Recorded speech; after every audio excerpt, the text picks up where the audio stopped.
So children, today we are starting relative velocity, very interesting topic, and it is in your syllabus for this year also. So before we start relative velocity, one thing we want to understand, and that is it's the event which is observed and it's the observer who observes event, and the environment in which that observer is and is observing the event is called frame of reference. For example, take a simple case. You are sitting in a train and train is moving, and you observe the trees at the side of the track. So event is the motion of trees which appears to you as if the trees are moving. This is what event. The train is your frame of reference and you are the observer. Now if relative velocity is concerned, so just recall, beta, in class 7th you studied that the state of motion and state of rest is a relative phenomena. That means if you are standing on the ground and you observe the trees, then for you the trees are at rest. But if you are in the satellite and you can see that the whole earth is moving, then for a person, for an astronaut in the satellite, neither train or neither trees nor earth is stationary. So what will you say about the trees, the earth, whether they are at rest or not? So certainly it depends upon whether the trees are observed by you standing on the earth or the trees are observed by the astronaut standing or in the satellite, who is in the satellite. So this is whole story of relative velocity. Here the velocity of tree is being observed, and it is being observed with respect to, relative to you who is standing on the ground, and it is being observed with respect to astronaut who is in the satellite.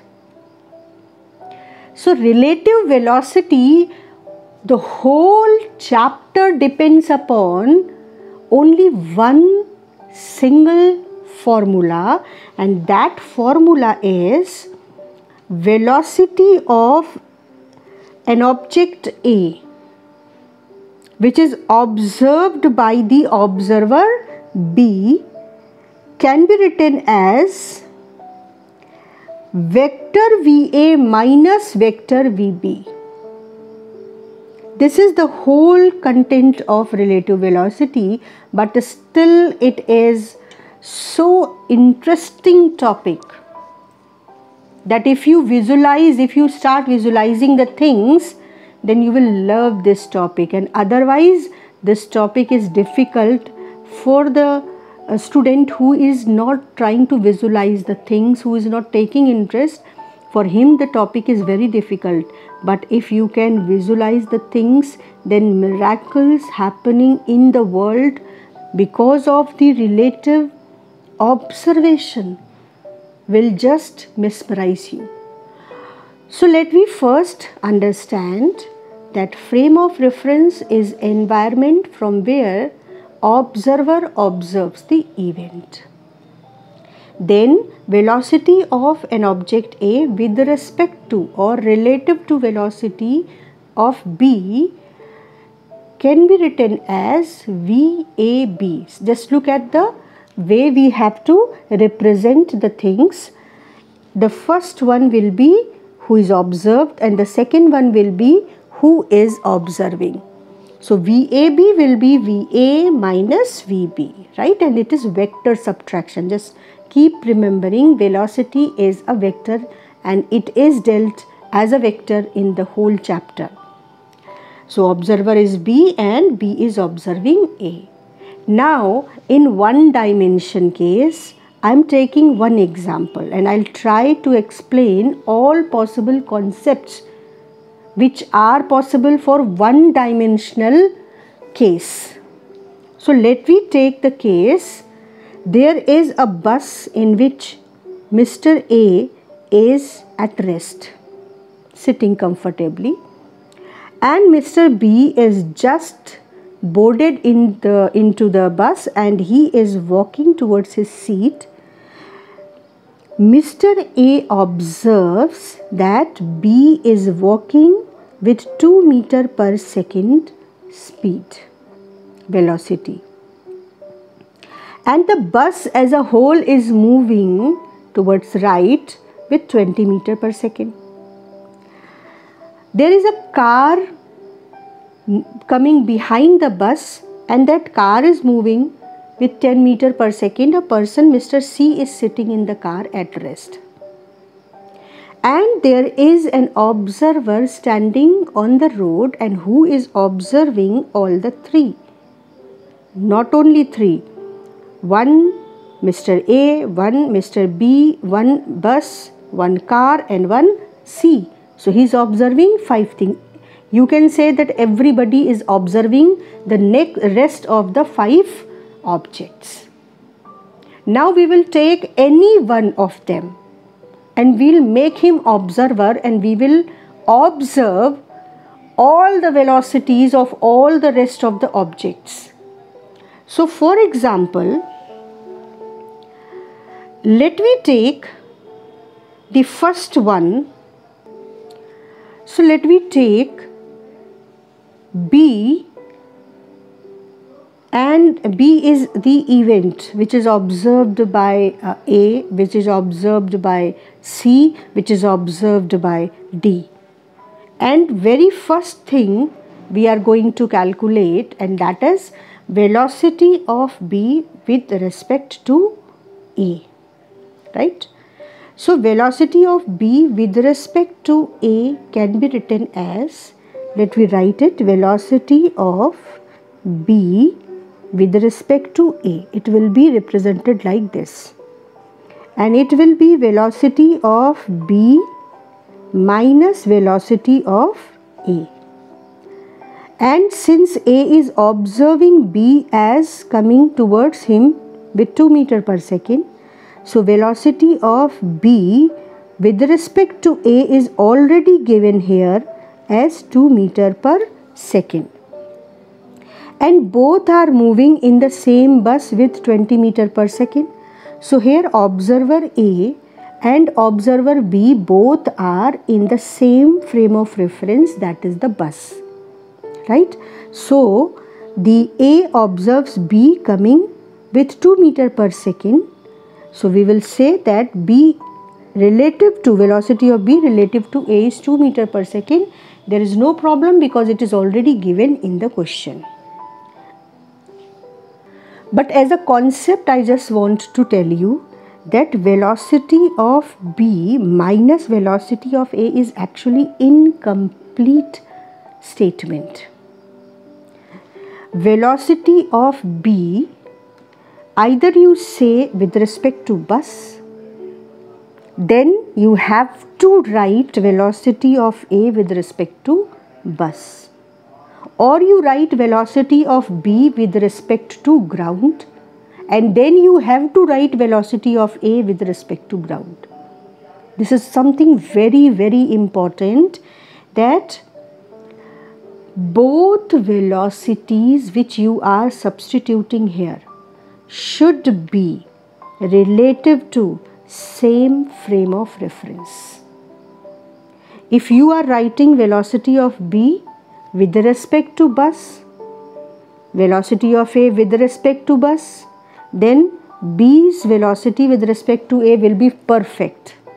But if you are writing velocity of B with respect to bus but velocity of A with respect to ground, then that answer will be certainly wrong answer. So this first law you have to write somewhere and you have to box it, you have to highlight it. What? That both velocities which you are Substituting here should be relative to same frame of reference. Is it clear, बच्चा?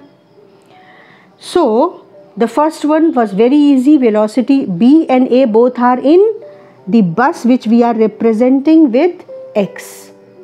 So we don't have to write B and A. Actually we have to write B with respect to bus and A with respect to X. Then it will be the complete statement. Second, velocity of B relative to the person who is in the ground. अब यहाँ सीखने को मिलेगा बहुत important concept, और वो क्या है? Velocity of B with respect to D can be written as, if I remove it here, then velocity of B minus velocity of D. यही तो देखा है ना हम लोगों ने. अब या तो आप बी की वेलोसिटी को बस के रिस्पेक्ट में लें, तब आपको डी की वेलोसिटी भी बस के रिस्पेक्ट में लेनी पड़ेगी, या आप b की वेलोसिटी को ग्राउंड के रिस्पेक्ट में लें, तब आपको d की वेलोसिटी भी ग्राउंड के रिस्पेक्ट में लेनी पड़ेगी. तो हम एक एक करके दोनों को देखेंगे. Velocity of b with respect to ground minus velocity of d with respect to ground. अब प्रश्न क्या उठा कि b की वेलोसिटी तो बस के रिस्पेक्ट में दी हुई है 2 मीटर पर सेकेंड. हमें पता ही नहीं है ग्राउंड के रिस्पेक्ट में बी की वेलोसिटी क्या है. तो ये वो क्वांटिटी है बेटा जो हमको कैलकुलेट करनी पड़ेगी. और velocity of D with respect to ground 0 है. जो ग्राउंड पे पर्सन है वो इज स्टैंडिंग ओनली. तो velocity of B with respect to ground हमको कैलकुलेट करना पड़ेगा. और ये एक बहुत ही इंटरेस्टिंग तरीका है. इसको एंजॉय करो, इसको हेडेक लेके नहीं चलो, इसको मज़े से देखो कि कितनी आराम से निकलता है. कि velocity of B with respect to ground हमको कैलकुलेट करना है, और velocity of B with respect to bus it is given to us. तो चलो देखते हैं कि ये जादू हम लोग कैसे करेंगे. अब यहाँ पर जो लिखने का तरीका है ना, वो ज़्यादातर बच्चों का बहुत गलत होता है और बोर्ड में उससे बहुत ज़्यादा नंबर लूज़ करते हैं बच्चे. तो इसीलिए मैं सारी चीज़ें आपको लिख के दिखा रही हूँ कि आपको बोर्ड में कैसे लिखना है. तो आप ध्यान से स्टेप्स रिप्रेजेंट करने का तरीका देखो कि सबसे पहले हमने वो फॉर्मूला लिखा जो मेन फॉर्मूला था और जिससे हम पूरा क्वेश्चन सॉल्व करने जा रहे हैं. That velocity of B with respect to D. See, B with respect to D, it will be velocity of b with respect to ground minus velocity of d with respect to ground. यानी same frame of reference के respect में दोनों velocities को अब हमें यहाँ substitute करना है. लेकिन वेलोसिटी ऑफ b तो हमें x के रिस्पेक्ट में दी हुई है 2 मीटर पर सेकेंड. अच्छा, d रेस्ट पर है तो velocity of d with respect to ground तो 0 ही है.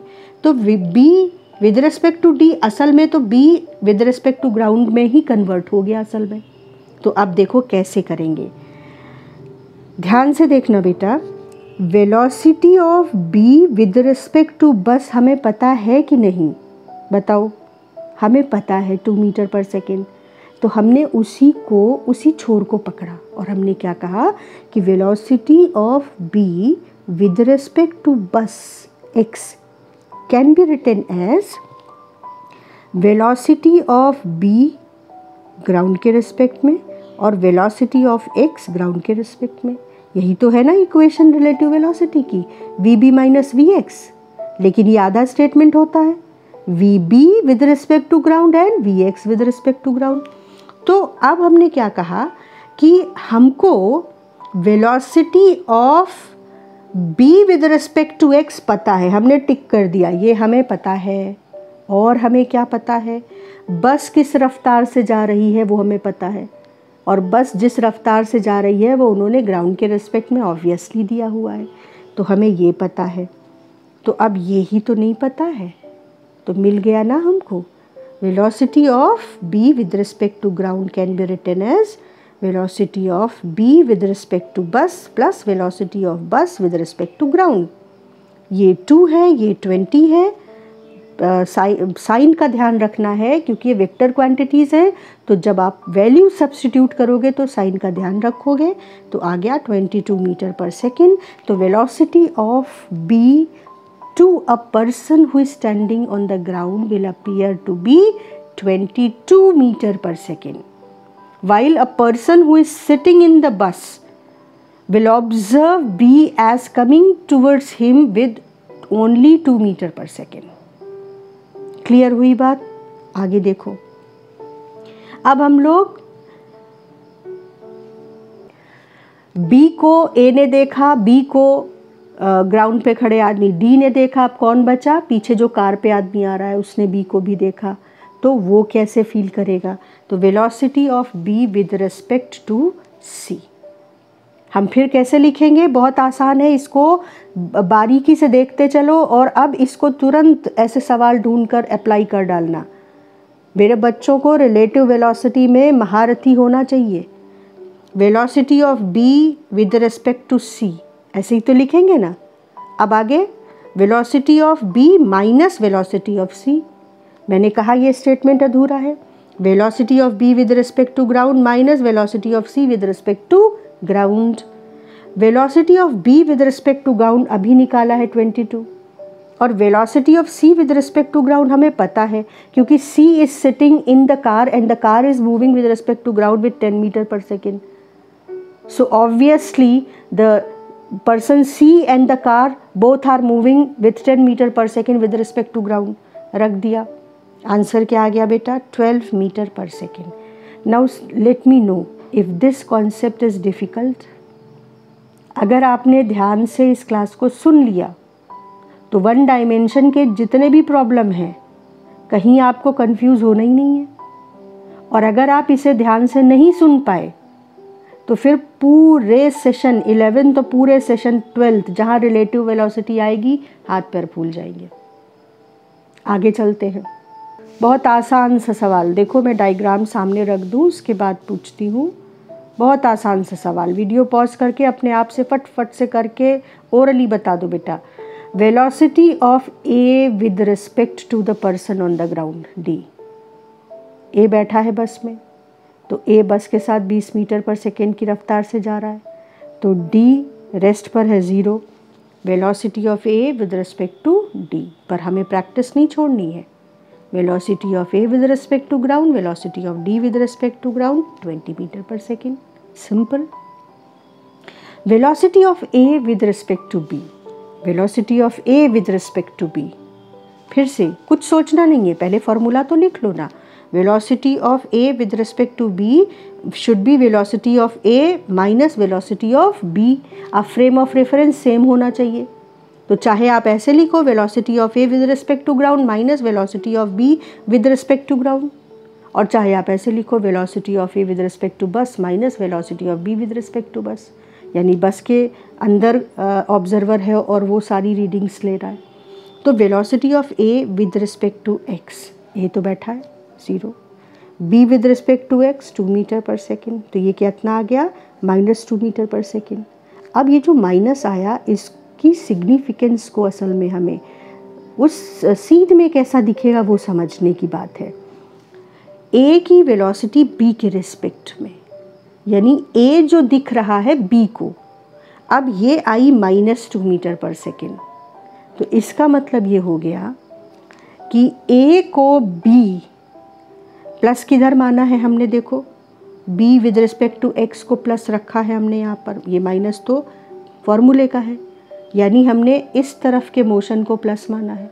लेकिन जब रिलेटिव वेलोसिटी आई तो निगेटिव के साथ आई, मतलब मोशन इधर, तो असल में a चल रहा है b की तरफ, b चल रहा है a की तरफ, लेकिन जब b a को देखेगा तो उसको क्या महसूस हो सकता है कि A B की तरफ 2 मीटर पर सेकेंड की रफ्तार से ऐसे चल रहा है।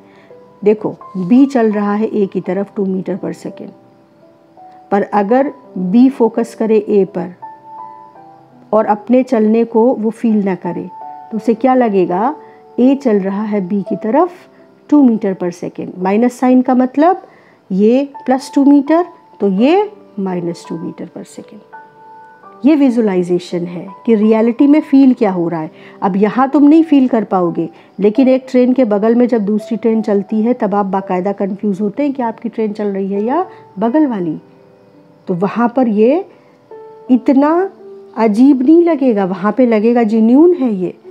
इसी तरह से अगर आपने x की जगह ग्राउंड को बेस लिया था तो देखो velocity of a with respect to ground minus velocity of b with respect to ground, यानी दोनों की सेम फ्रेम में वेलोसिटी सब्स्टिट्यूट करनी है। a की ग्राउंड के रिस्पेक्ट में हमने निकाली थी, a की ग्राउंड के रिस्पेक्ट में a की ग्राउंड के निकाली नहीं थी, a की ग्राउंड के रिस्पेक्ट में तो 20 मीटर पर सेकेंड है, ये लिख दिया। और b की ग्राउंड के रिस्पेक्ट में हमने पीछे निकाली थी 22 -2 मीटर पर सेकेंड। देखो आप चाहे x के अंदर बैठ के देखो चाहे g के अंदर बैठ के देखो, आंसर सेम आएगा। बस ध्यान इतना रखना है कि फॉर्मूले में जो सब्स्टिट्यूट करो वैल्यूज़ वो एक ही फ्रेम ऑफ रेफरेंस के रिस्पेक्ट में होनी चाहिए। इसके बाद velocity of a with respect to c, तो ज़रा इसको देख लें क्योंकि हम किसी भी पेयर को छोड़ना नहीं चाह रहे, हम सारी प्रैक्टिस कर लेना चाह रहे हैं इसी एक क्वेश्चन में। तो velocity of a with respect to c, ठीक है, ध्यान से देख लो। c 10 मीटर पर सेकेंड से इधर जा रहा है, a 20 मीटर पर सेकेंड से इधर जा रहा है। तो हमने क्या कहा कि velocity of a with respect to c is velocity of a with respect to ground minus velocity of c with respect to ground. अब a ग्राउंड के रिस्पेक्ट में किस रफ्तार से जा रहा है, जिस रफ्तार से बस जा रही है।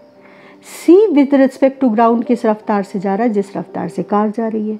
तो a की c के रिस्पेक्ट में जो रफ्तार आई वो 10 मीटर पर सेकेंड आई। इसका मतलब क्या, एक तो प्लस आई, मतलब c को a दूर जाता दिखेगा, और क्योंकि c खुद भी 10 मीटर से चल रहा है और a 20 मीटर पर सेकेंड से चल रहा है, तो c को a अपने से सिर्फ 10 मीटर पर सेकेंड की रफ्तार से दूर जाता दिखेगा। अब है तो ये जादू ना, क्योंकि ये रिलेटिव वेलोसिटी का कॉन्सेप्ट असल में किन जादुई स्तर पर पहुंच जाता है, इसके कुछ एग्जाम्पल्स मैं तुमको इस टॉपिक के अंत तक बताऊंगी ज़रूर कि तुम्हें समझ में आए कि फ़िज़िक्स एक सब्जेक्ट नहीं है, फ़िज़िक्स इज़ अ फन। और अब बेटा बहुत ज़्यादा इम्पॉर्टेंट पॉइंट, इसको नोट करना है तुम्हें, क्या कि वो कौन सी चीज़ें हैं जिन पर फ्रेम ऑफ रेफरेंस का असर पड़ता है, वो बदलती हैं अगर फ्रेम ऑफ रेफरेंस बदलता है, और वो कौन सी चीज़ें हैं जिन पे फ्रेम ऑफ रेफरेंस का असर नहीं पड़ता है, वो नहीं बदलती हैं। तो ये नोट करना पड़ेगा क्योंकि जब हम क्वेश्चंस करेंगे तो हमें इनकी ज़रूरत पड़ेगी। तो distance, displacement, speed, velocity, kinetic energy और एक्सेलरेशन, ये सारी क्वांटिटीज़ फ्रेम ऑफ रेफरेंस पर डिपेंड करती हैं। यहाँ पे आप लिख लोगे depends upon frame of reference.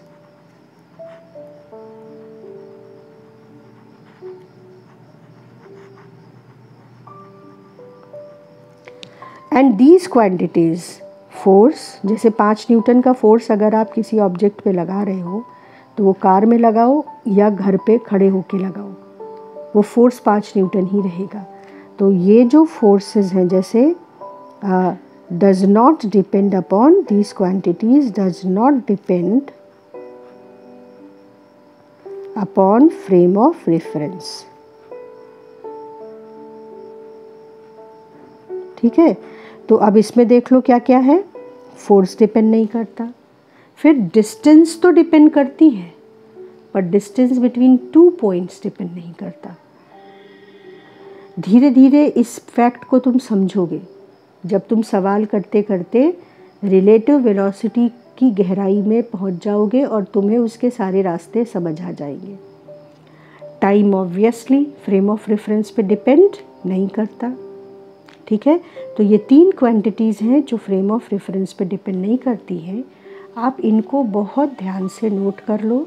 मैं फिर से याद दिला दूँ बेटा, जिसके नोट्स पूरे रहेंगे ये उसको आखिरी समय में ही जाकर पता चलेगा कि उसके पास क्या है और वो उससे क्या करने में सक्षम है, और जिनके पास नोट्स नहीं हैं।